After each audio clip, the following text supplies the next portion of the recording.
All right, welcome to another conversation between women where we dive headfirst down the rabbit hole of existence. And we're talking about everything from the mundane to the extraordinary. So, Kareen, how are Oh. you existing right now? What's happening in life? Um, I did Kundalini yoga again this morning and I was driving home thinking, she's going to have to start because I don't know where I am. But Well, I don't really know where I am either. I've got so many things that I want to talk about, but like a lot of them I can't really talk about. But I can just say that well, that sums it. I'll say something that really funny that sums it up. There's this astrologer, Rick Levine, and I was listening to a podcast he was doing the other day, and he kept referencing this astrological event that was going on, which I never finished the podcast, so I never got to figure out what the event was. But he kept calling it the psychedelic elephant, like the psychedelic elephant in the room that was happening or whatever.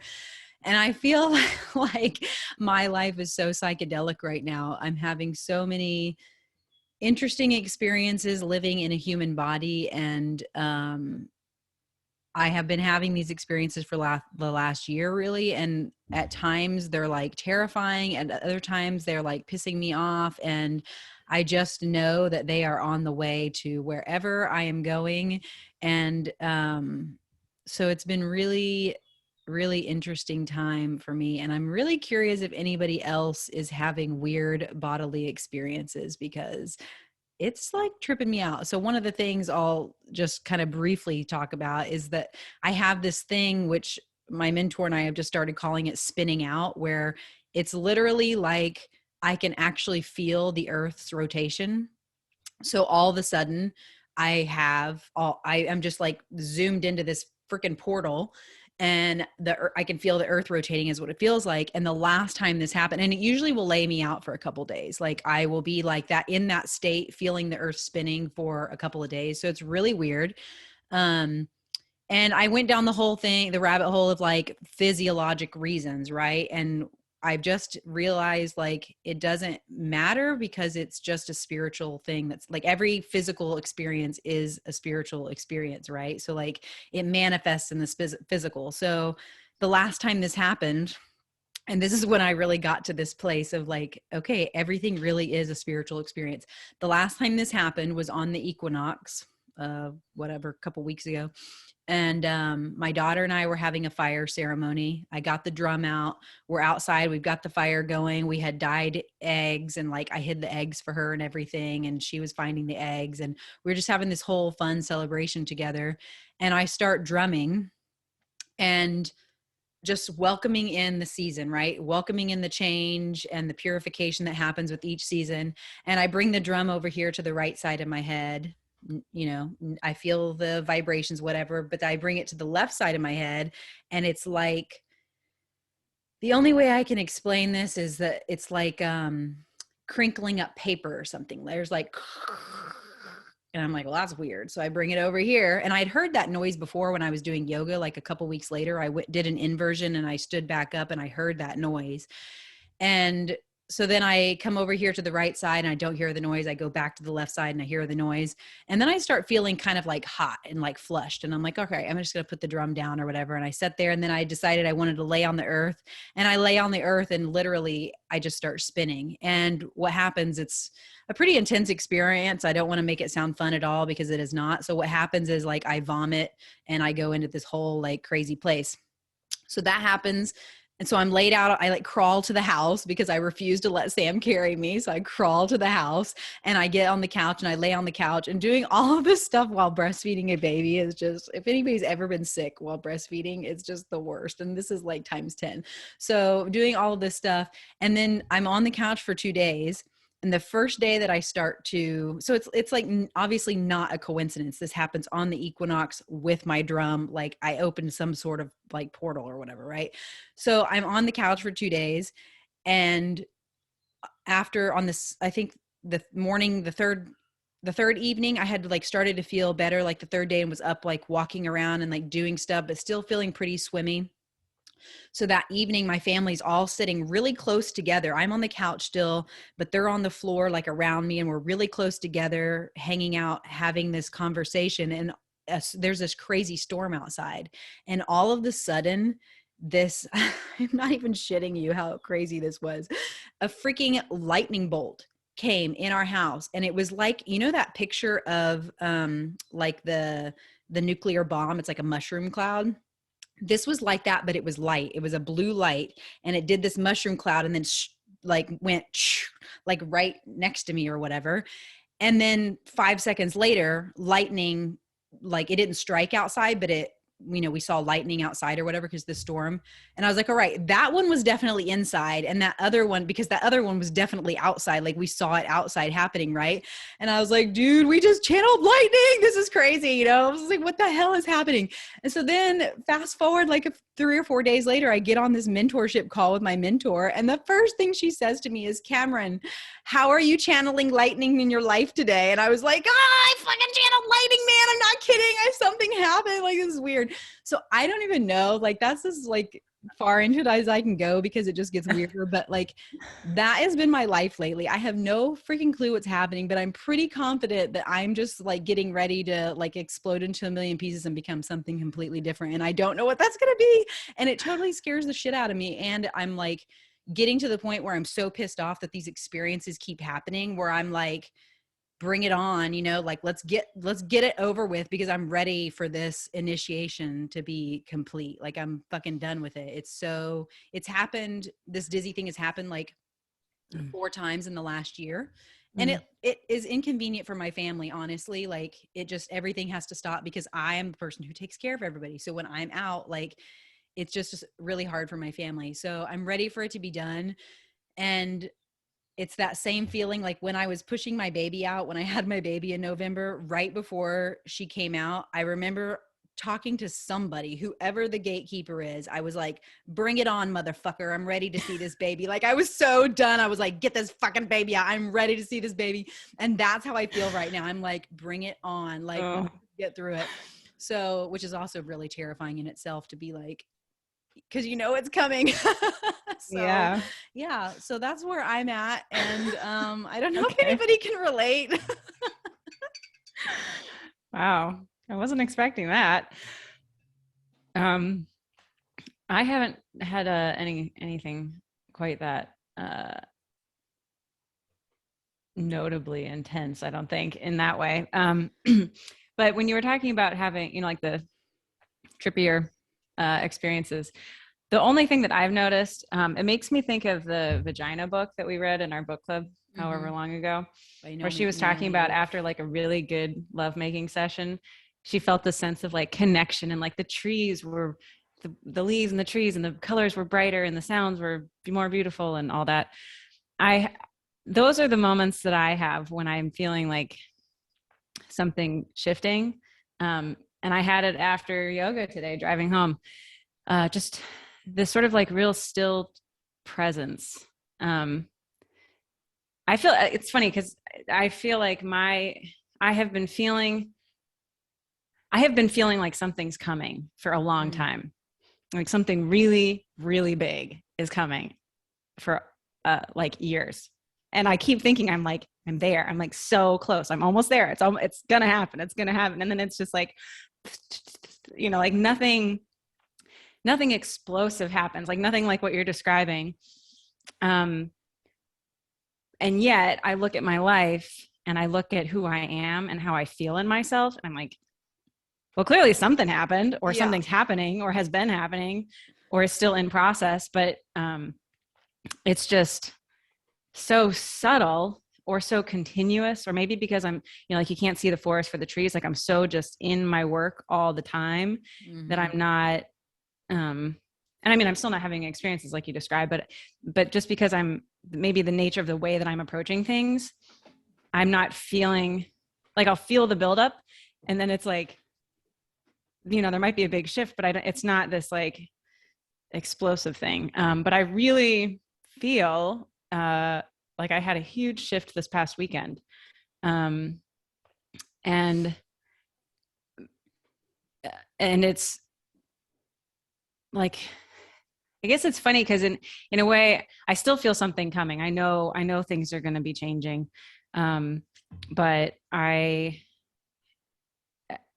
feel how do I describe this? It's like a preparation. Like I feel like I'm being prepared, or like I'm ready for what's going to happen next, but I'm ready in a whole different way than I've been, like air quotes, ready in the past, where I'm like I'm ready, I'm done. I'm so ready to up level. I'm so ready for the next thing. For a long time, I was like, I'm so ready for this kind of relationship, or whatever.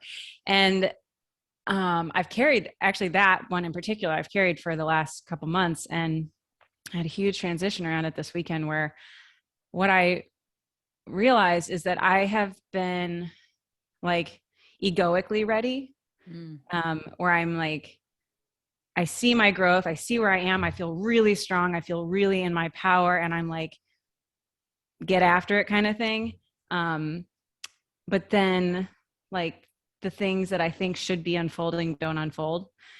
And what happened this weekend was a real, I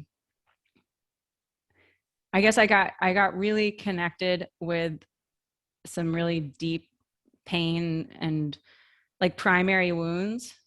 And it was like, it was something where I wasn't going after it. It was something where I didn't have the intention of like, I'm going to heal this. I'm going to look at this. I'm going to work on this. But it's something that I've been aware of and been approaching and been working on. But I just sort of made a series of choices this weekend about, connecting with certain people. And what ended up happening was just that I connected with these really deep emotions and just allowed myself to grieve and to pour out what I was feeling, to speak what I was feeling.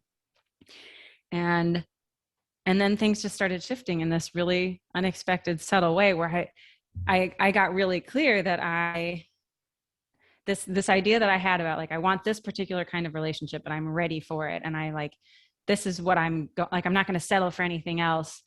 And then I realized that while that's true, my way of getting there is like a very mind-driven idea about what it's supposed to be, or how it's supposed to look, or who it's supposed to be with, or how I'm going to get there. I don't know. So it was like, it's this big surrendering process for me, where I feel like I keep people, I've had multiple people recently like, have you surrendered this? Have you surrendered this thing? I'm like, that's what I've been doing. That's all I've been doing. I'm like, come on, God, I can't do this. Bring this person, thinking that that's what I've been doing. And realizing, in fact, that's not really at all what I've been doing. I had to break through a lot of layers, and so I was in this process of trying to let go of it more and more and more, but just seeing how much I was still holding on, and getting to a much more genuine place of surrender, I think, around it, where I see like, I actually, if I'm cutting off this, or I'm cutting off that, or I'm limiting it here, limiting it there, that's still me trying to control the situation. And there are actually way more possibilities here. Like the really, everybody talks about this with surrender, about how it's like, it's the most active, powerful choice you can make, and how it's like not this passive, like apathetic choice, and I haven't, it's like, if you don't experience it, then you can't really get it.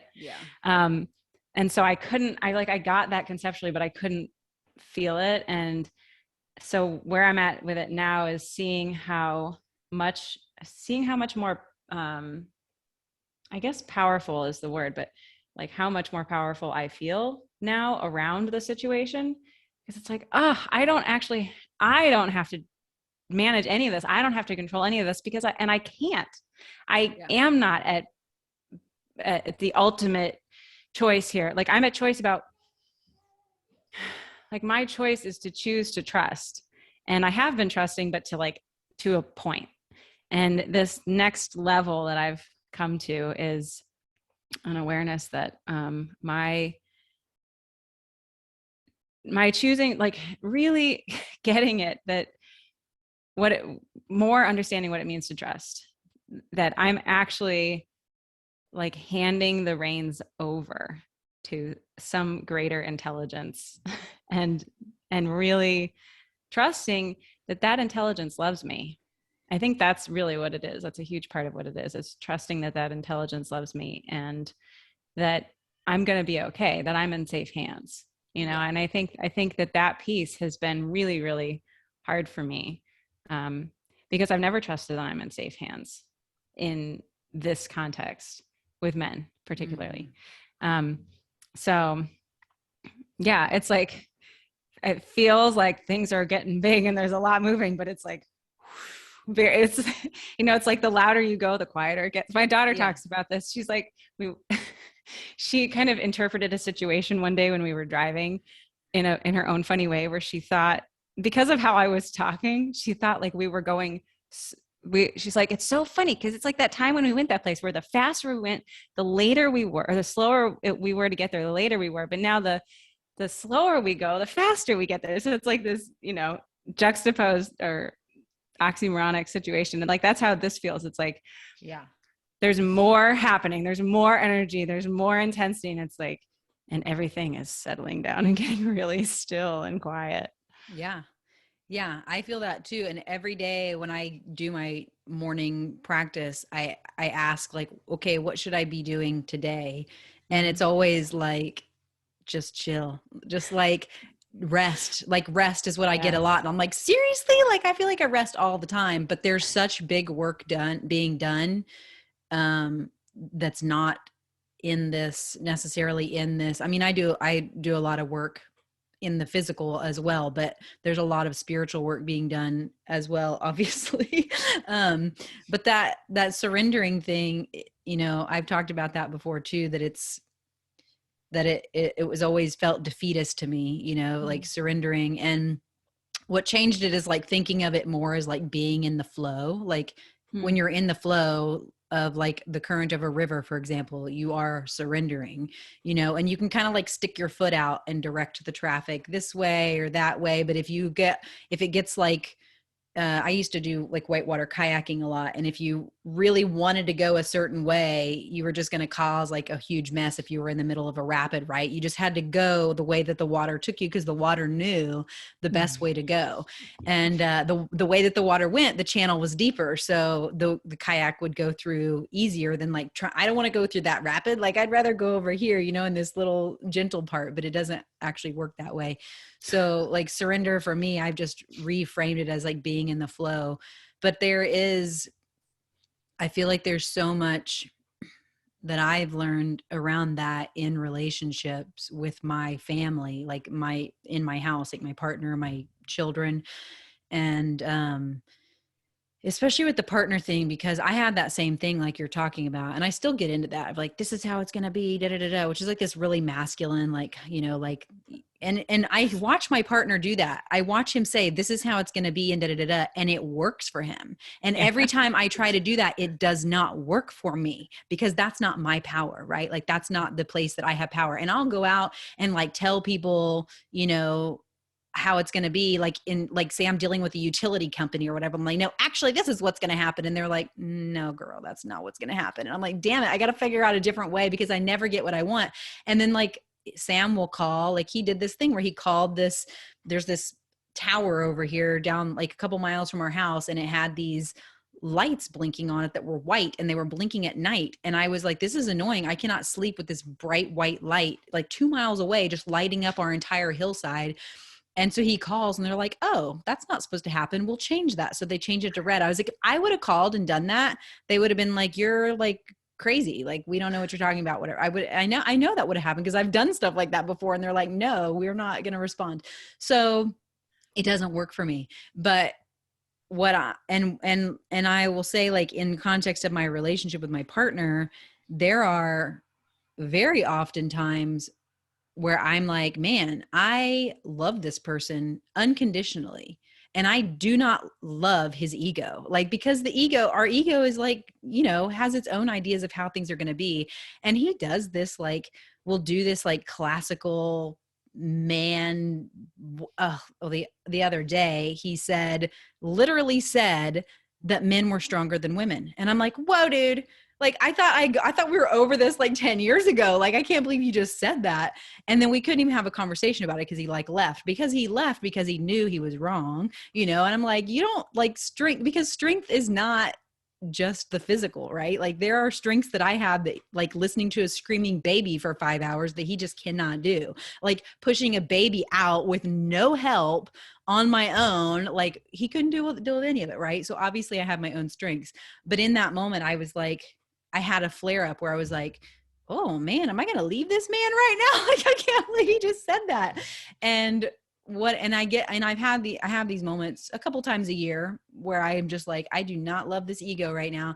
And I just am like, every time I pray about it, the response I get is always just like, patience, just be patient. And that's how I've come to surrender, is like just allowing myself to be patient, that this person is on their own journey too. And like, he doesn't need me to tell me when he's wrong, because he knows when he's wrong. Like, he knows that that wasn't right. He knows that that's not true. Right. But it makes his ego feel better when he can. It's a classic programming. Like, men have to feel big by making other people feel small. Like, that is like the classic old way of being a man. Right. And that's just his demon that lives in there.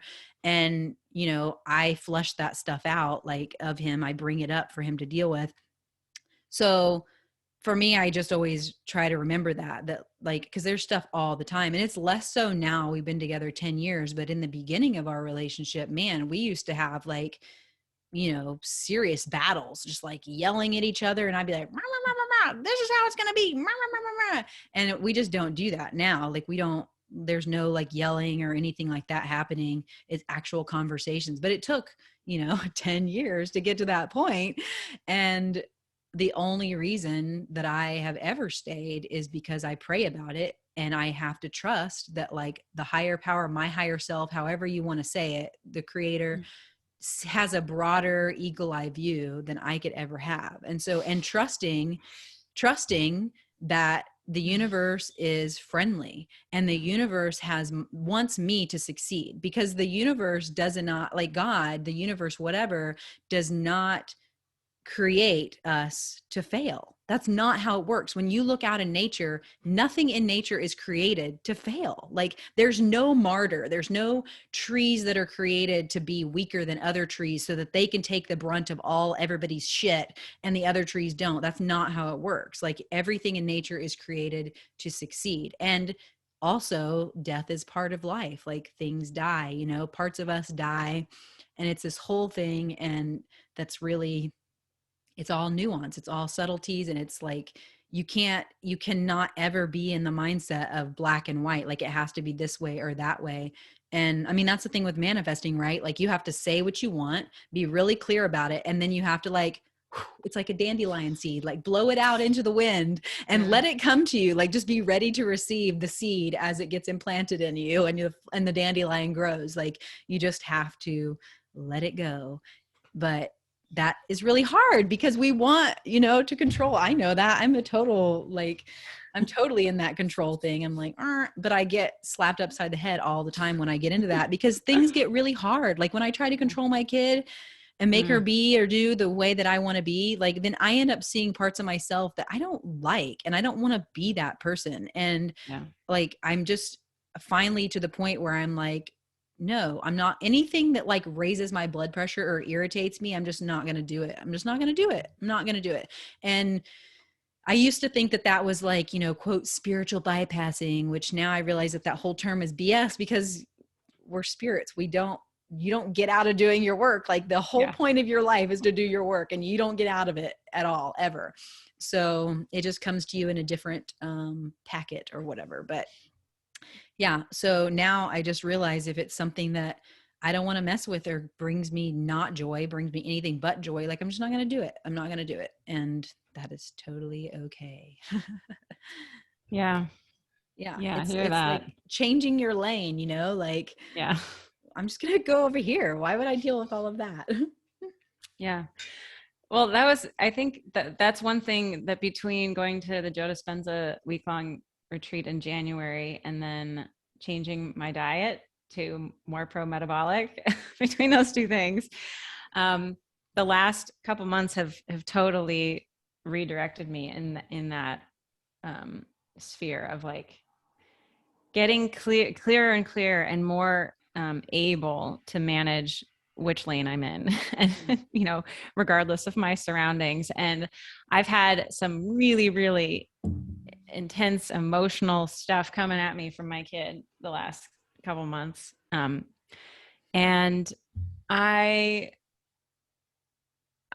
one thing that I held for a lot of them in my head was Joe Dispenza talking about, like, you know, when you go home, people are going to be doing their thing. Like, people are going to be spouting off about stuff. They're going to be upset. They're going to be whatever. And it's like, don't dive in with them. You don't have to go there with them. You get to just be like, oh yeah, you can do that. I'm just going to stay right here. It feels better to be like in this space in my heart and just, you know, yeah, you can do whatever you want to do and you can do whatever it feels you need to do, but I'm going to hang out in this because this feels better. And I like tried that out a couple of times with her when she was like, it was really going hard. And it's like, wow, I mean, this whole thing is still happening and it's still really intense. And it does feel better to just keep breathing in and out of my heart, because that feeling always exists within inside of me. And if I choose to go there, I can. But then changing how I eat I'm so excited about this and the future of this for me, because I feel like all of this deep spiritual work I've been doing for the last several years, and like, especially I would say all of the meditations and stuff from the last year plus with Joe Dispenza has really, really worked at my brain and like attuning myself to how to navigate situations differently and be with myself differently and be with people differently and live much more in joy and more from my heart. But still carrying this like chronic stress load that I didn't seem to be able to really like hold the charge of keeping in check. Like it was so much effort to get myself out of a sympathetic response, of a stress response. And so like changing the way I eat I can just now, being like so down regulated most of the time, I feel so much calmer. And so I'm so much more able to be aware of when there are adrenaline spikes or when something crops up that's like, I don't like how this feels and I don't want to feel this. Like something happened maybe 2 weekends ago where I had just sort of like was spinning myself out on stress because I was wanting something to happen, and eventually realized that I was like getting way upset. And it just like, I don't want to be upset. I don't do this. You know, I don't get upset like this now. And so I went out into the grass and I just wanted to lay down. So I laid down with my back in the grass, and just what came up, which this was a big breakthrough, because anger is like where I've gone so much. And then it's kind of like a wall, like I can't break through that anger. And I've broken through the anger and to so much more softness. And where I came to was crying that I don't want to feel like this. It's not like, I don't want this to be happening. I hate this and blah, blah. It's like, I don't want to feel like this. The problem is that I feel like this and I don't want to feel like this anymore. And that was huge, because that brings it right home. And that brings it out of any possibility for, you know, like the stress response where your focus gets narrowed and you're looking at the three-dimensional reality and trying to manage it and change it and figure out how I can tweak it here and how I can tweak it here so that this dynamic shifts or this thing changes. And so I can change my outer reality so that my outer reality feels better, so that my internal reality can feel better. And what I got to was that coming home place of like, the only problem here is that I don't like how I feel. And so that's the only thing that I need to address. I don't need to like nothing else needs to change. I don't need to take care of anything else. I don't need to fix anything else. I don't need to go deal with my daughter. I don't need to do anything. I just gotta change how I feel.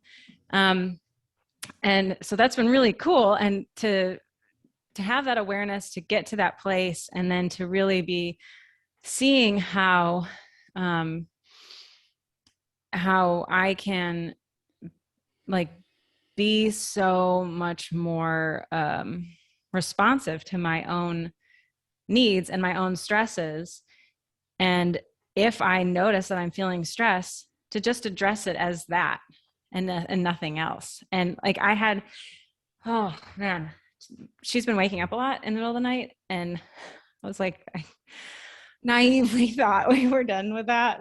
I was like so excited that I thought we were done with like the multiple wake ups at night, and we're going through that again. So that's been really hard. And I have like ridden the wave pretty well, but the last few nights it has just felt, I think, like kind of wore me down, and you know, like, okay, I thought like, aren't we done with this yet? Can we just move through this?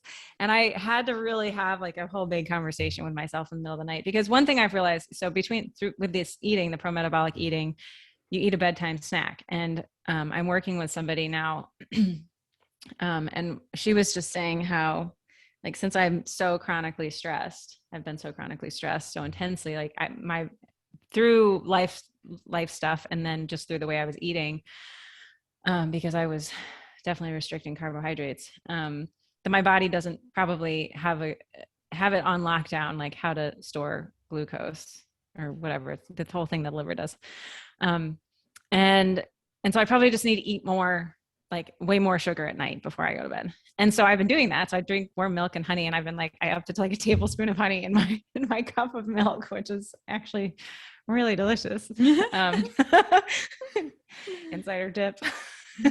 But what I realized is that when I wake up, so like that would be good. If she would sleep through the night, then I would probably be good to go. My sleeping has way improved just in the last couple weeks. It's so much better, like better than it's ever been in my entire life. I'm so excited. And now my daughter's waking up in the middle of the night and throwing the whole thing off. So what I realize is that if I wake up and I have to get her back to bed, like I'm okay. But then if she calls me back in and I have to go back in again, my stress levels start to rise. And then if she calls me back in, my stress level gets higher and higher and higher. And then I notice that I'm hungry. And I'm like, well, fuck, because I don't want to go downstairs and eat something in the middle of the night. Like I just want to go back to bed. And so anyway, realizing like, so then the Joe Dispenza kicks in, right? So I've got like the food thing. So I'm aware that I'm now hungry because my body's going, you're stressed and you need to downregulate. And one way to do that is to go get some glucose in your system. But I don't want to get up and go get some glucose in my system. So then I acknowledge like, okay, I am stressed. Then I can see that I'm stressed. I see what's happening. And then I can choose to downregulate and say, I'm not going to go downstairs and get food, but I'm going to tell my body that I'm okay. And I'm going to acknowledge like, yeah, I'm super stressed, and I'm going to breathe in and out of my heart, and I'm going to get in bed. And one thing that I notice is that, and I've watched this for years, because I remember when I like had a massive kind of healing period of several months about a decade ago, I intentionally would fall asleep. I would lay on my back to go to sleep with like Shavasana, basically like legs splayed out, arms splayed out, palms up, no pillow, just like totally open, right? Open and surrendered. And I would start doing like a head scan, and, I would start doing a body scan. And by the time I got like to my neck, I was asleep. And I was, so I've been aware of that. Like, okay, when I'm really in this connected place of, good energy with myself, I can fall asleep like that. And I for years after my daughter was born, I have not been able to fall asleep on my back. And it's, so I watch how I sleep. I watch what I need for comfort in how I sleep. And lately I've been able to do that, to just lay like that and breathe in and out of my heart and very quickly fall asleep. So what I realized was this whole middle of the night thing, like my stress is rising, I'm hungry, and the whole thing. And I have a body pillow, like one of those long pillows. And I started to lay on my back. This is the other cool thing about where I'm at with stuff. Cause I'm a crazy dogma person, always have been. And I like get into something like, this is it. This is the answer. You do all these things. And, and I love knowing all the things and the tips and whatever. So I can get very dogmatic, which I think goes hand in hand with black and white thinking, which I have also been very good at. But so old me would have gotten in bed and, well, actually, like 2 weeks ago, 1 week ago, I don't know, this is an ever unfolding process, but I had a big weekend, but I would have gotten in bed, laid on my back, And what I experience is I get this, like, I don't know, I have not known what it is, this crazy energy in my thighs and in my IT bands and my quads. And it's just so irritating, and I cannot relax and I cannot go to sleep. And so for years, I get tennis balls and I lay on my side and I put them on under my IT bands so that they're like digging in as hard as you can. Like what most people would think is like excruciating pain. I'm like, oh, thank God I can go to sleep now, because it's like so overstimulating that I can just relax. So anyway, I've been doing that for years, and I've been doing that up until I was doing it last week. And so I had this episode, I don't know, the nights they all blend together, as I'm sure you are experiencing. But I had this experience where I fell asleep at the beginning of the night on my back, breathing in my heart, very relaxed. And then had this like round after round of coming into my daughter's room and trying to help her and get her back to sleep and the whole thing. And by the end, I was like so aggravated and so stressed and so hungry. And so I went and I got in bed and I went to lay on my back and relax. And I was like, you know what? I'm fucking stressed and I can't just open right now. I need comfort. That's why I would go eat, but I'm not going to go eat. And so I got my body pillow and I just totally accepted, like, I'm stressed. I need comfort. I'm going to comfort myself. And it's this whole thing about like adults, like a self-soothing thing. And I had a boyfriend at one point who talked about self-soothing, and I was like kind of like weirded out by that, because he was like a grown man talking about self-soothing, which just sounded weird to me. But it's like, I get it now. But that's what we do. We do that, unconsciously. We're always doing that. But this was so awesome to just recognize it and say, oh, I just need to feel comfort right now. And if I lay on my side and I hug this body pillow, I'm going to feel way more comfort than if I just try to be like, but it's okay. I'm okay. I can surrender and relax and breathe in and out of my heart. And so, this whole thing about being greater than your environment. And I think I've had certain kinds of ideas about what that means. That's a Joe Dispenza term, to, be greater than your environment.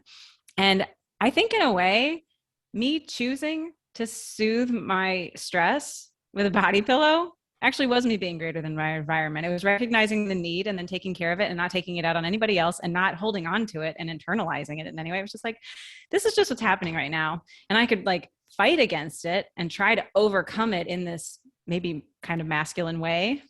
Or I could just like allow myself the comfort of this body pillow and fall asleep. And then I'll get the sleep I need and I don't have to be stressed anymore. Yeah. And everybody's happier. Yeah. Yeah. Yeah. Now I remember, I don't know, probably sometime 5+ years ago before we ever had a kid, I remember wanting to do some big adventure or whatever, because Sam and I used to just travel and hitchhike and backpack and do all this stuff. And I wanted to do some big adventure, and that was going to have like no comfort. And I remember Sam saying to me, I think that you don't quite know how much comfort you actually need. And I was really offended by that. And now I look at my life, and my entire life is built around comfort. Like I have a fire in my wood stove, and like we bought a new wood stove 2 years ago that had a window because we wanted to look at the fire because it's comforting. I drink hot cacao every morning, not because I need it, because it's comforting. I am like this hazelnut butter thing I'm making. Total comfort food, man. I just eat like a spoonful of hazelnut chocolate butter stuff and put it in my cacao drink. It's like over the top. It's amazingly comforting. Everything I do, like the sheets that we have on our bed, I'm always just thinking about comfort. And the way, like, I've just learned to embrace it, because I was uncomfortable for all of my life, like totally uncomfortable. And so now when I go out into the world, it's uncomfortable. So I will have one place where I am totally comfortable, and that is my house. This is my lair. Like, I'm the lioness, and this is the place where I live, and I will be comfortable in it. And yes, I have crazy signs on my door that nobody likes that say, take your shoes off, turn your cell phone off, like whatever, like wash your hands before you touch my kid, like all kinds of stuff. I put up signs randomly all the time, just based on a whim, because of how I need to feel in my space at any given time. And I know people are just like, like family mostly, is just like, what in the world? She's got a new sign up. But I'm like, it's funny because I have made signs my entire life. When I was a little tiny child and we would have big Sunday dinners with my whole family, like this is something we did every Sunday for my whole childhood. It was me who made signs to put everywhere. I put place names for everywhere and told everybody where they could sit. I put signs on the door about how people should behave when they come in. And this is my hillbilly ass family that's just like, but they appeased me because I put so much effort into decorating these signs and like putting signs. I would put signs where the bathroom were. Everybody knows where the bathroom's at in grandma's house, but I had to put signs up, right? So I just look at that now. I'm like, this is what I do. I make signs. It's something that I've always been doing because I want people to understand clearly what's going to happen when you walk through this threshold, you know? So it's like, and I don't want to have to be telling people all the time. Like I hate repeating myself. So I don't want to have to be like, take your shoes off, turn off your phone, do this, do that, blah, blah, blah. Like, I don't want to have to do all that crap. So I put signs up and, you know, like my mom, when she comes, she knows, like, they just know that that's just how I am or whatever. But it's funny because Sam's family is just like, oh, it's a new sign. And like, they don't even read the signs. They just walk into my house and I'm like, no, you need to go back and read that sign because it said very clearly, like, this is what you do. But they're learning, like they bring house shoes now so that they can put their house shoes on when they come inside instead of wearing their dirty shoes. But yeah, I don't know. It's so funny. And the other thing I was thinking of too is I love these moments where we get like a clear picture of, oh, old me, like me 2 weeks ago or 5 years ago would have done this thing, and new me is not going to do this thing because I'm choosing not to do that thing, or because I've already made the choice enough times that now I have this new habit of how I handle this situation. And I had this now hilarious, at the time not hilarious, situation this week with a utility company where it was just like, it was just crazy. You know, I said earlier in the episode, I don't like dealing with these people, but so I had to go to a nearby city to get this utility situation worked out. And I'm not even going to say the company because I hate them and I don't want to even put their name out there. So I'm just going to say, I'm not going to say their name, but, I had to go deal with them. So I don't have a cell phone. So I don't have like GPS or anything like that. So I literally write down the directions before I go somewhere and I go there. And if I get mixed up on my way, then I'm like tapping into source. And I've done this my whole life. I'm just like, God, tell me how to get to this place. And I've learned to be really specific because sometimes I used to just be like, I want to go to this place. And then I would go like in a huge circle and then like 2 hours later end up in that place. So now I'm like, I want to get to the closest, easiest to get to, less stressful place of this, you know, of what I need to do. I need to get there. So I did this and I went to this city and it's like a disgusting city. It's just run down and just nasty. And everywhere I drove was just a shithole. And I go to this first store and it's a shithole. And I'm like, I'm not stopping there because, well, one, they weren't even open, but I was like, I'm not going to wait for them to open up. So I'm like, I'm just going to drive. Now that was the one I had the address to. Now I'm just going to drive and see where I end up. So I'm like, I need to get to this store, this utility place or whatever, and show me how to get there. So I'm driving. And about the time I got to the point, I was like, you know, I really don't want to do this. I don't want to do it. I'm done doing this. I don't want to drive around all day. And I turned and looked to my left and there was the store I needed. So I'm like, oh, cool. I'm going in there. So I go in there and it was probably the nicest place in the whole city. Honestly, it was like a nice store, whatever. So I go in there and I'm like talking to this guy. And of course, you know, people who work in like customer service in this crappy city suck. And they're just like, totally lackadaisical and apathetic, like apparently most people that are not listening to this podcast. But so I'm like talking to this guy and I can tell he like kind of wants to help me but doesn't really want to put the effort into helping me. So he's like, I'm really sorry I can't help you, but you can go to this other place that's another one of our place stores and they can help you. And I was like, all right. He gives me terrible directions. So I'm driving around and finally I was like, why am I taking his directions? God, please get me to this place. I need to get to this place and I need to make it quick. So God leads me there and I end up at this place and I'm like, cool. I don't know this city, by the way. I've been to this city one time to one place before this. So I have no idea where I'm going. So, but God does. So I get there and I end up at this place and I drive up there and it's like this dark, dingy, God, this terrible place. I'm like, oh man, I don't want to go in there. So I have my baby. So I'm taking my baby into this place. I'm like, man, this place sucks. I go in there and I honestly, it was like I went into the guy who was working there. He was like, imagine him being like some sort of gamer who like stays in his basement all day. And that's like what this store looked like. It was just this dark, dingy, like there were no lights on in there. It was just like gross. And so I get there and he's like, yeah, I can do this for you, but it's not going to work. Like, and you can pay me $35 to do it for you, but it's not going to work. And I'm like, then can I get my money back? And he's like, no, this company's not going to give you your money back, but like, I can do this for you, but it's not going to work. I tried this with another lady and it didn't work. And I was like, hold up.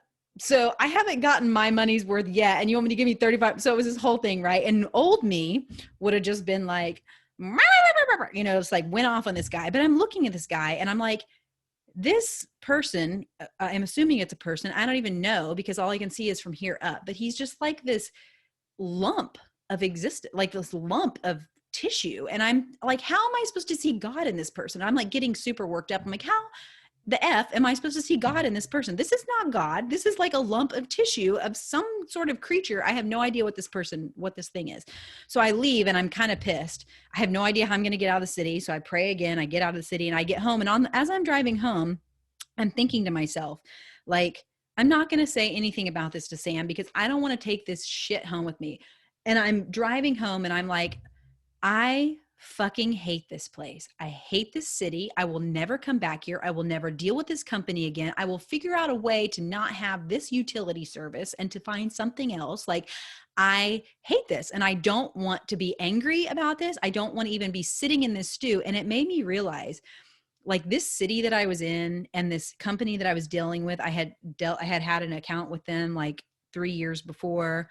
So I had like been in this frequency, like the city that I was in was very similar to the neighborhoods I used to live in, like super like run down and just crap neighborhoods.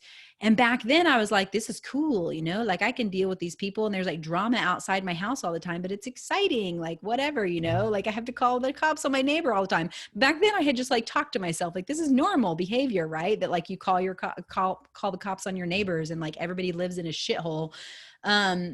And now I'm driving through it and I'm realizing how much I hate it and how much I don't want to be here. And it's disgusting. And I'm like, oh, me 6 years ago lived in this environment, this shithole environment in another place, but I lived in this. And now I'm disgusted by being here. Like, look how far I've come. So I'm like, I'm not going to go home and tell Sam about this. Like, I'm just not going to bring this energy home with me. Right. So, but then by the time I get home, Sam's like, of course, well, what happened? And so my uncle, I have this wonderful uncle who's gone now, but he was so funny and like would just make comedy out of anything. And just like, he would just talk shit, like just talk shit. And it was just the funniest thing you ever saw. So something horrible might happen to him, but he would just tell this hilarious story and just like talk shit about it. So I'm like, I'm going to channel Uncle Pat right now. Like, I'm just going to tell Sam in this hilarious way of what happened. And I just start going off and I'm just like diva it out. I'm like this fat lump of a man and blah, blah, blah, blah. And I just like go on this whole thing. And I felt so great. And I felt like this is exactly like, I just transmuted this energy to this hilarious thing. But like, really, those people are living a life that is not funny to me. It's like disgusting and horrible. And this utility company, the whole thing is horrible. But like now I've just made light of it. So like I took all the power out of it, right? So there was no charge of being angry at all. And then on top, like right after that, I was like, okay, Cameron, what do you actually want? Because now you don't have this service that you were wanting, but like, so how are you going to get what you want?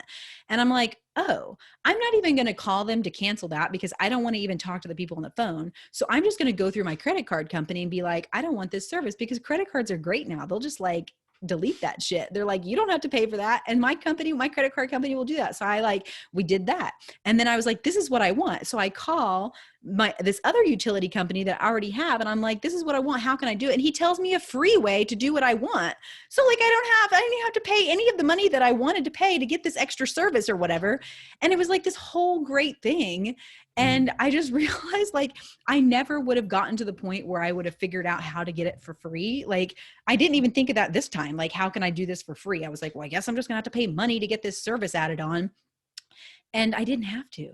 And it was all because I chose not to be like this raging biatch, like raging out at this guy, and just be like funny about it and like make light of it and let go of it and be like, that's just like you were saying, I don't want to feel this way. How do I want to feel?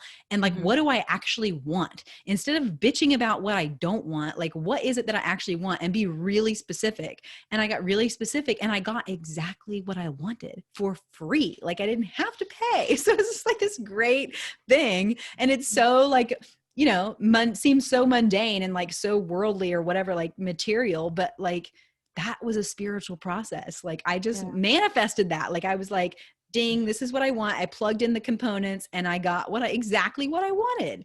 And I didn't have to do shit for it. So it's just, I don't know. I love it. Yeah, that's pretty awesome.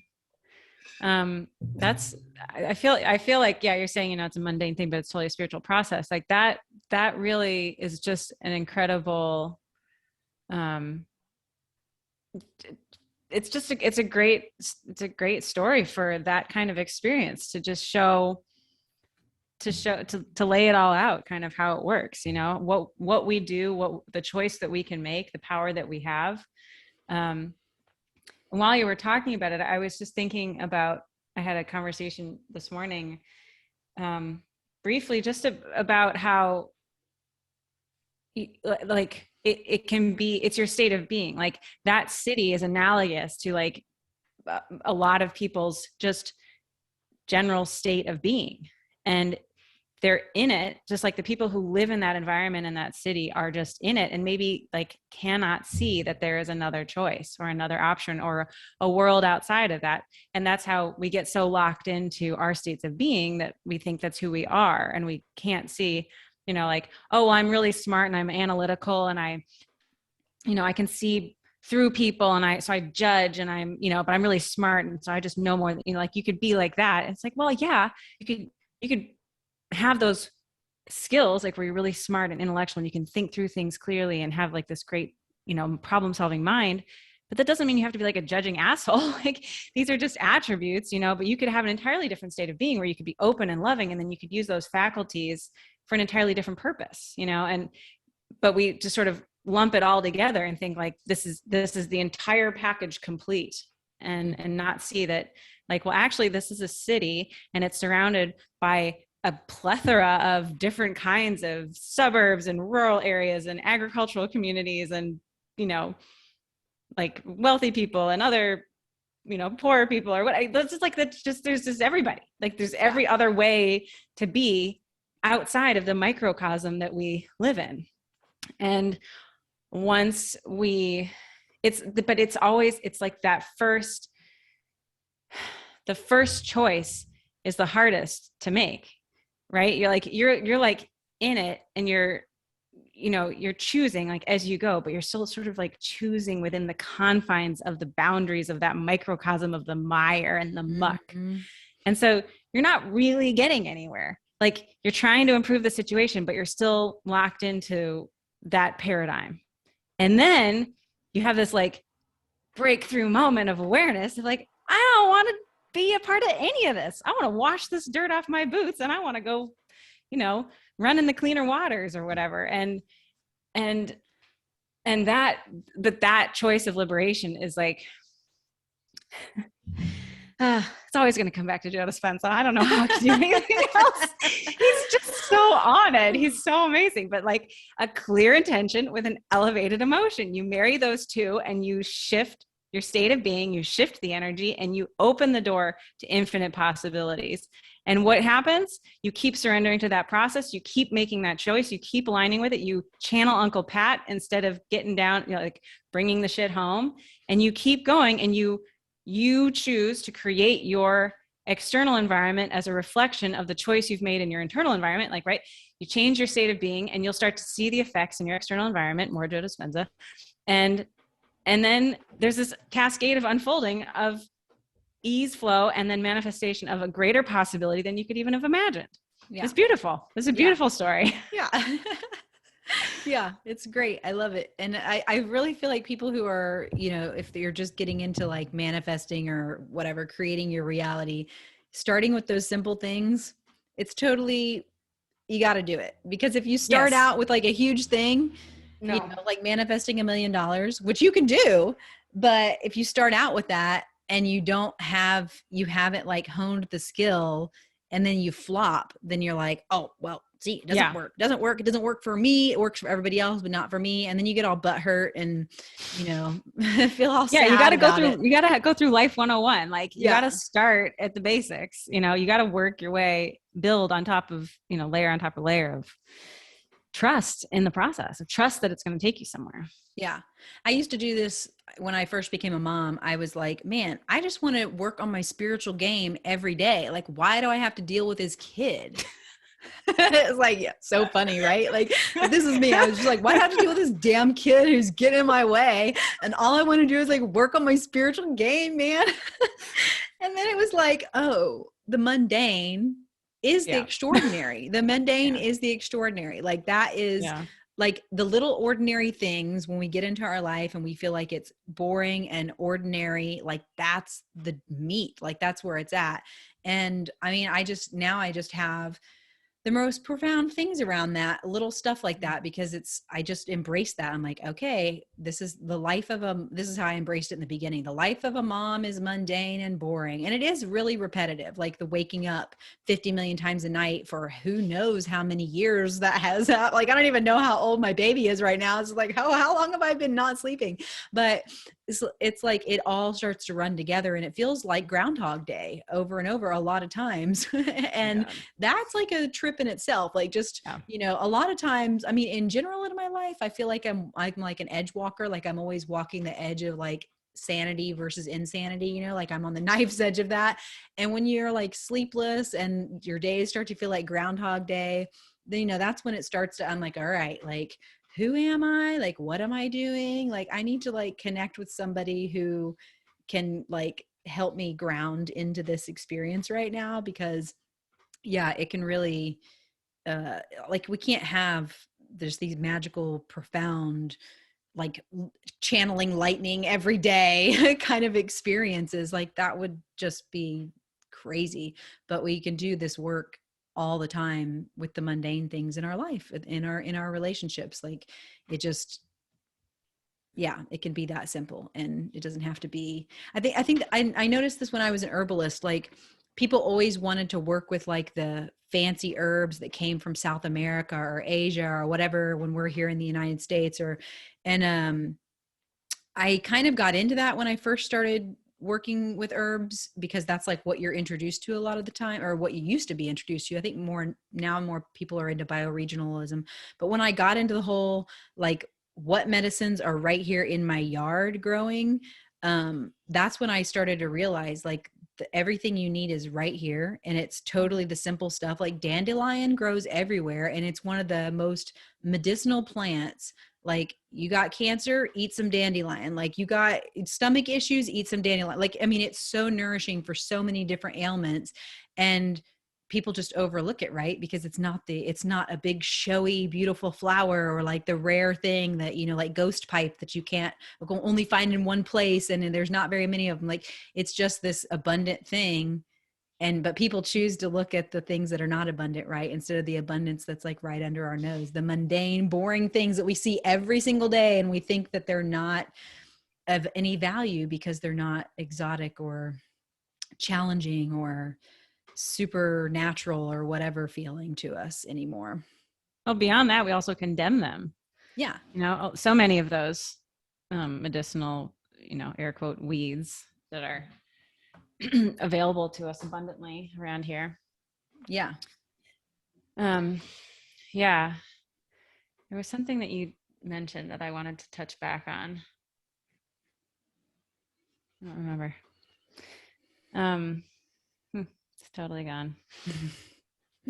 Well, I just know that it's so, and doing this, this class this last year with Rochelle Garcia Saliga, the Innate Traditions thing, cemented this for me, that the simplest thing is often the medicine. Like it's often the most like with her course, everything's just about nourishment, like base level stuff that you wouldn't think about, you know, warmth, good food, comfort. like we were talking about comfort. It's like comfort is this huge medicine, but because it's not shiny and, you know, packaged up really fancy, we look over it. And I mean, that's how, like, this whole idea that like women's work is invisible, like that's why, right? Because moms are taking care of the day-to-day, the comfort, the mundane, all the stuff, right? So that's how it all gets lumped into this like not valued thing by people who have been distorted. Their mind is distorted to think that, you know, it has to be this grandiose thing to be important. But like, where would you be without your mama? Nowhere. Where would you be without the food that she fed you, that she made, you know, that she made for you in the best way that she could make? Like, we would be starving. Like, yeah. Okay. That was awesome. You totally brought it home back to me and then like exploded it. Cause so, you know, in these Joe Dispenza meditations, like people want mystical experiences. He talks about the mystical. There's tuning into the mystical, you know, there's like, that's a thing in this realm. And I'm having like, you know, I'm having the energy moving and I'm having all kinds of things happen that I didn't ever have happen in my life before. And that's exciting. But I'm not like, haven't left my body. I'm not seeing things at the event. Though I had one vision and it was this flash, like the only time I've ever seen like an actual clear image with my eyes closed. And it was the Eye of Horus. And I was like, well, that's cool, because that's the pineal gland. And, you know, I was pretty excited about it. I was like, can I see something else? So none of that happening, right? I'm not manifesting lightning in my living room. I'm not talking to trees. Nobody's talking to me. You know, I'm not. I mean, I see numbers. I've seen a lot of bald eagles lately at very precise times. I have stuff like that happen, which, you know, it's mystical in its own way, but nothing like otherworldly or supernatural. And I was just thinking, as you were talking before, that it's like, okay, I could gauge, like for a long time, I was looking at this, you know, manifesting this amazing conscious partnership relationship. And I was obsessed with it, which I know I've mentioned many times on this podcast for various reasons, but it was, for me, there was definitely an element of this like point of arrival, right? So like having a mystical experience for me, I have thought would be something that would show like, wow, I've really done it. I've really connected. I've really tuned in.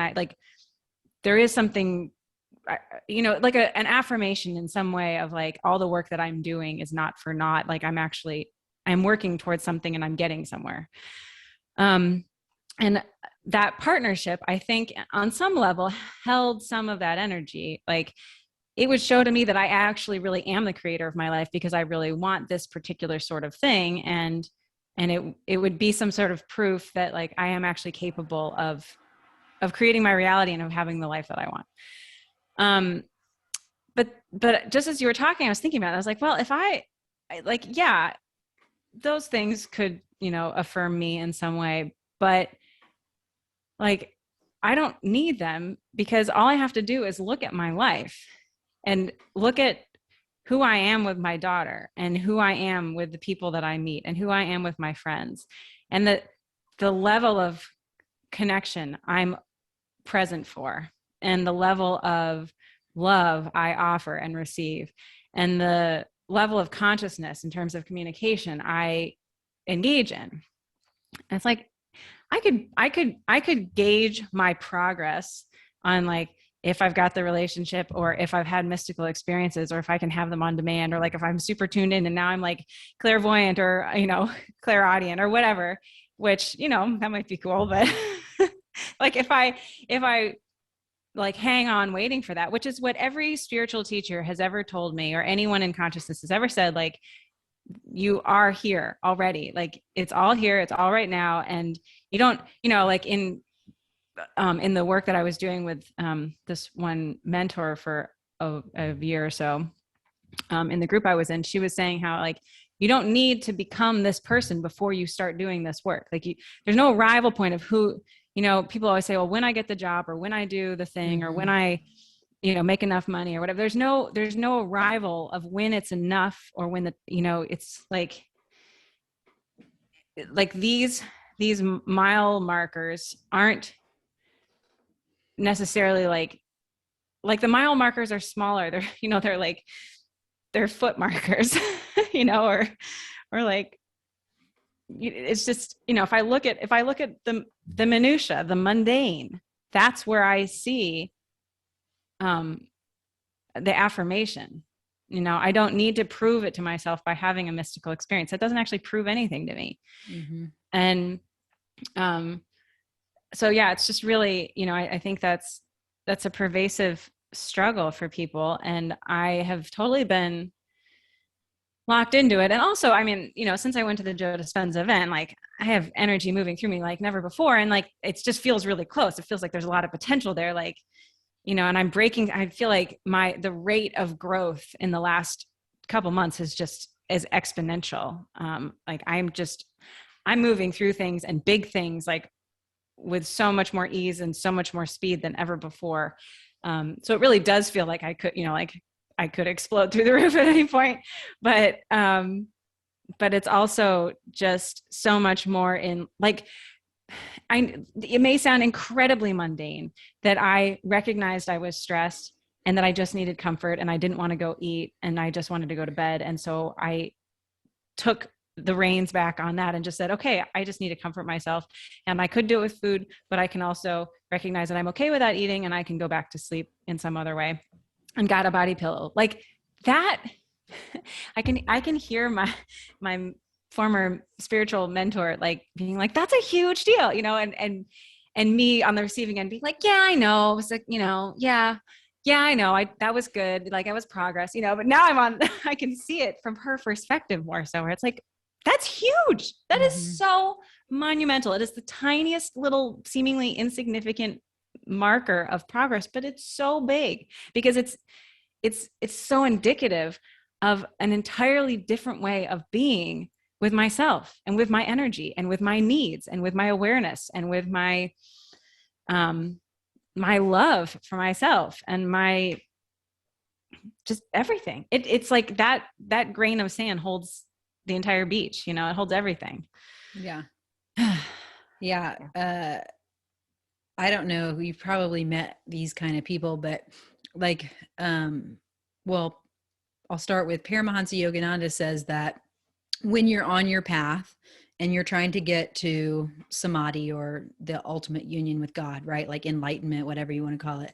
When you're working to get there and you're chugging away every day and you're in the mundane and all that, and it, is really sucking or whatever, to paraphrase, when you're like chugging away at it, that, he says that's when the work is being done. But along the way, you will receive powers, or you will awaken powers within yourself, right, along the way. So this could look like a million things, like you're saying, being clairaudient or whatever, channeling lightning, whatever. Like you'll open up these powers within yourself. And most people who are even remotely doing this work will stop there, because they get, like these, like the yogic saints, there were saints who could levitate. There were saints who could like teleport themselves. Sri Yukteswar, he could teleport himself. He came back after he died, just like Jesus. Like, I mean, Jesus was a saint. He was he was a guru, an awakened sage. So these people can do these things, right? You get to these point, and a lot of people get there and they're like, this is it. Like, I can levitate, like I can manifest whatever I want. Like I can make this fruit appear right before me, or make everything smell like a rose, or whatever power that you get. I can see things, hear things, whatever, jump dimensions, all of these things.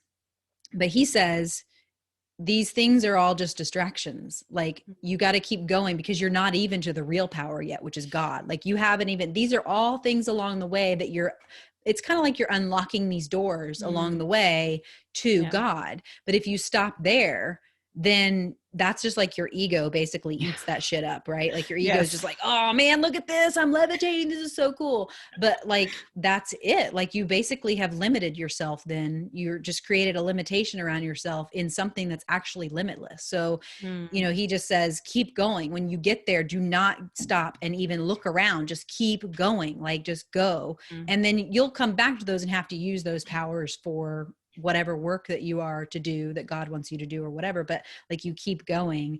And I mean, I know people who have acquired certain powers, not anything super extraordinary, but like jumping dimensions and stuff like that, little like things like that. And they just get stuck there. And then their ego, I see this too with, like quote, spiritual teachers or whatever, who are like super famous for being spiritual teachers. And like the one I'm thinking of in my mind, he just like drinks bourbon and smokes cigars on stage. And like, he's this like world renowned spiritual teacher and everybody's into him. And I'm just like, yeah, but you haven't really got there yet. Like, not because you're drinking and smoking, right? But it's like you're still stuck in the ego. Like he's creating this image, right? Because he's gained all this power of like people believing in him, and he gained it at a really young age. And it's like, I just look at those kind of people and I'm always really skeptical. Like those aren't ever the teachers that I gravitate towards. I always gravitate towards like super humble, like people that, nobody would think anything of, or like most people wouldn't think anything of.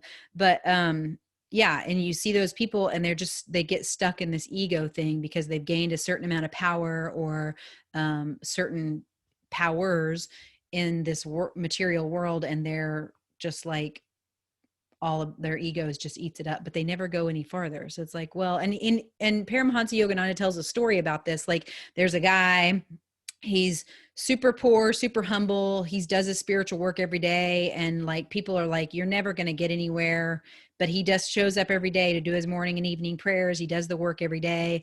And then there's like the sage who's like, he's like a sage supposedly in this yogic lineage. And he's like, yes, I am a king. I'm going to do all this work. And because the sage gets caught up in his ego, this humble, poor man who's just chugging away at it every day soon surpasses him and gets to God. And the sage is like angry because he hasn't actually seen God, right? And this super humble person has seen God.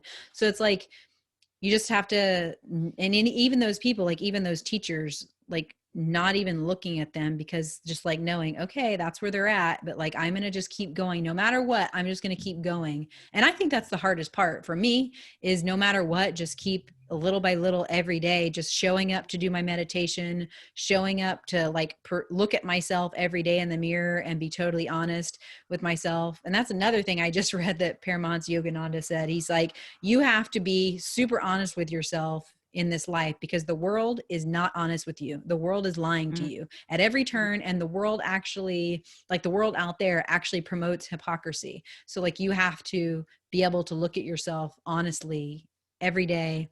And I mean, it's not easy, to be like, wow, I am a total asshole today. And I really did just say that horrible thing to my child, or whatever thing makes you feel like crap about yourself.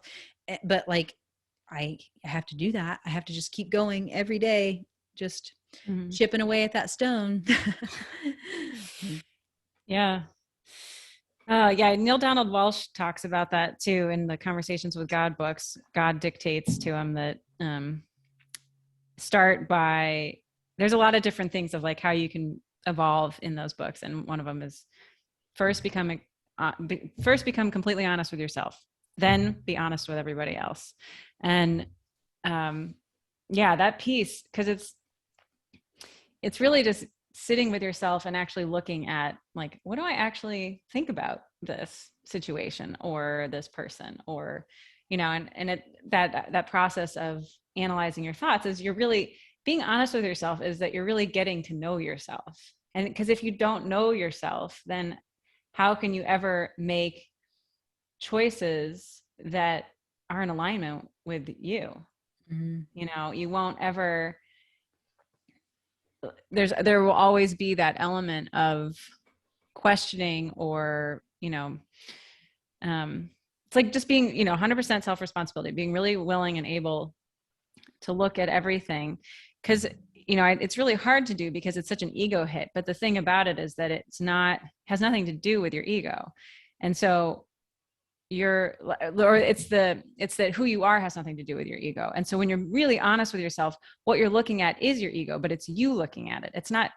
You're not looking at it from your ego. If you can look at it from your ego, you're just going to judge yourself. And so you can't look at it from your ego. It has to be you, the true you, the deep observer, who then just reflects on your own ego, on your own thoughts, on your own limited beliefs, on your own, irrational conclusions that you made when you were 3 years old for whatever reason, you know, and then you look at all of those things, and then you can arrive at the present where you are in your real-time situation and understand like who you're bringing to the table, why you are experiencing the situation the way you're experiencing it. But yeah, there was something else about the like not ending at that point of you know, arrival of of like whatever skills or, you know, powers you tap into. I just want to say in the context of that I think also and maybe it's just my perspective or the kind of aspects of the culture that I'm in terms of like spiritual community and people having psychic powers.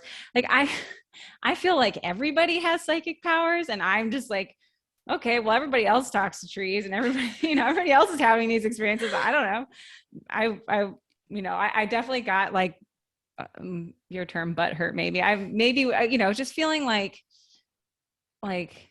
geez, like, can everybody do this? Like, am I the only person who can't? I mean, which is ridiculous because I don't see things, I don't hear things like in the way that I see and hear you, but I'm all kinds of tapped in on all these other ways. So whatever.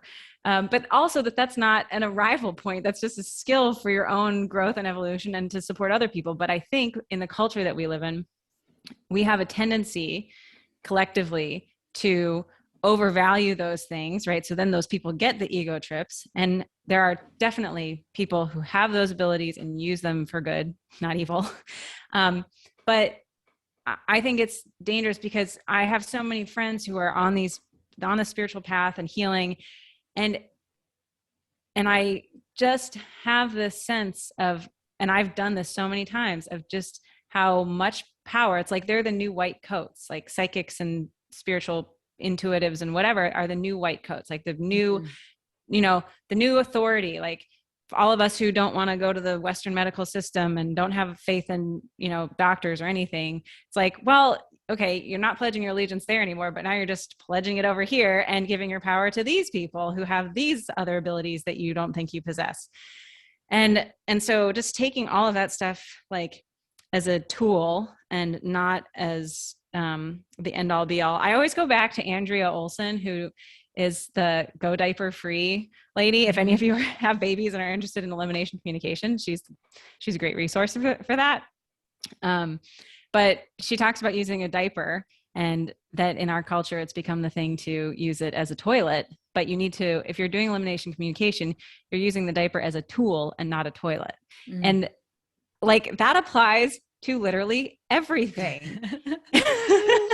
Maybe not the toilet part, but like, don't give the power or the, you know, don't overemphasize any of these things. Like the power is always within you, and draw in everything as a resource or as a tool to support you in your own path versus saying, well, this psychic told me this, and so that means everything. It's like what you were saying is actually really helpful for me, because I've come to the awareness, like these people do not, it's their own personal lens that they view their own experience with. So it's not like they are God telling me. They are their version of the channeling of that energy. And if it resonates, great. And if it doesn't, then it doesn't. That's all it is. But the idea that it's like, that it's a spectrum or a trajectory, and that they're like at this point on the path, and that there's all these different infinite levels to go beyond that, is a really helpful perspective, because it puts that it puts that in its place. I guess it contextualizes it in a way that makes it easier to say, oh, well, they don't have to be the authority on my life or my experience. Yeah, like sovereignty of ourselves. I watched this documentary, and I can't remember what it's called, like Keepers of the Light or something like that. But it's about the Peruvian shaman, and like in Peru, and all the work that they do down there. And one of the guys said, what his teacher taught him was, you always listen to yourself first and last. So you go to the shaman, you know, the super powerful people, you go to the shaman and you ask for help, but you always listen to yourself first and last. And I think for me, from my perspective, I came from this place of, I'm not going to listen to anybody. Because as a kid, I've always had a direct relationship with God. That's why I couldn't get down with church. And they were telling me, you got to talk to the preacher. I was like, no, man, because I talk to God all the time. Like God is in my head talking to me all the time, you know? And, I mean, that's how I perceived it as a kid, like this voice in my head. And so like, I came from that place. So now I've had to come to a place where I can actually listen to other people and like hear what they're saying and like see if that jives or whatever. But, I think about that all the time, you know, like listen to yourself first and last, because it's such a great little, it like packages that up really nicely. And even with my mentor, who is super amazing to me, and I like sit with her and I'm just like, she's just like blowing my sockets all the time.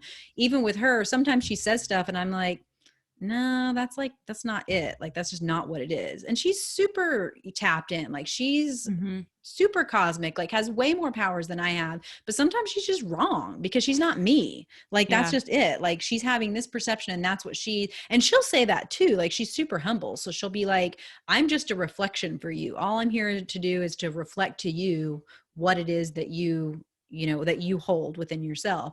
And so like, sometimes, and then also you get into dealing with people who haven't done their own work, like done their own like work with, you know, shadow work or whatever you want to call it, their underground work. And you can only be a resource for somebody if you've like a really good resource, if you've done that deep work on yourself and you can tell what's me and what's like being channeled through me to tell this person, and like what's my stuff that I'm projecting onto this person, right? Like I've seen this a lot with healers too, like that they just like project onto you what they think and or what their experience, what their lived experience is. And sometimes that's valuable because it's nice to have somebody else's experience and be like, oh, that's a different way of looking at that. But then what you're saying, like what I hear you saying is like taking that and like making that your own. You can't just automatically do that. You have to listen to yourself first and last, and not just take, it's like just like somebody dumps their garbage out the window and you just like get your bag ready to catch it, you know? It's like, no, man, that's your garbage. Get that shit out of here. I don't want that, but I will take that thing, you know, like I will take that. That was a whatever gem. that one thing. Yeah, that was a gem. So just, and like that, like a relationship with God to me has to be, it has to have direct perception. Like it has to be a direct thing. And so I'm always just trying to like clean my conduit. And then when I go to people for help, it's like, I need you to see my weak points and I need you to like reflect back to me what I'm actually saying, because it sounds like okay to me, but it might sound crazy as hell. You know, like maybe I'm just like talking out my ass right now and I need you to tell me. Like sometimes you just need people to be honest with you and be like, nah, girl, like that's not the truth.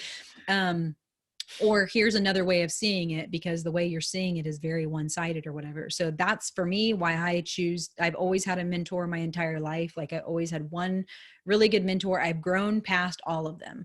And, you know, Donna Marie is the bomb, but I know one day I'll probably grow past her. Right. And I'll get like another, that's like the up leveling, which is great. Like any great teacher, that's what they want. They want you to surpass them. Like any elder wants that. They want you to like be bigger than them, to be better than them, to like get your own groove going, and to just like, they want you to just be, you know, head for the sky and like be huge.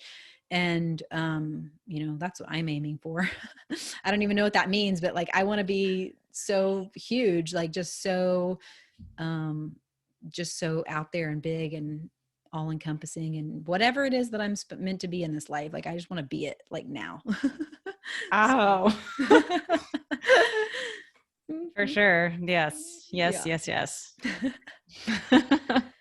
Well, on that note, I feel like we've covered a lot from the mundane to the extraordinary, and I can hear my baby crying downstairs. So I think that I have to get off of here. But yeah, once again, I hope everybody listening that you're having these kind of conversations, and we know what it's like to try to have these conversations with just any random Joe, and you can't really do it very easily, but I highly encourage you to try, because it will really freak some people out if you just go try to have deep conversations with people.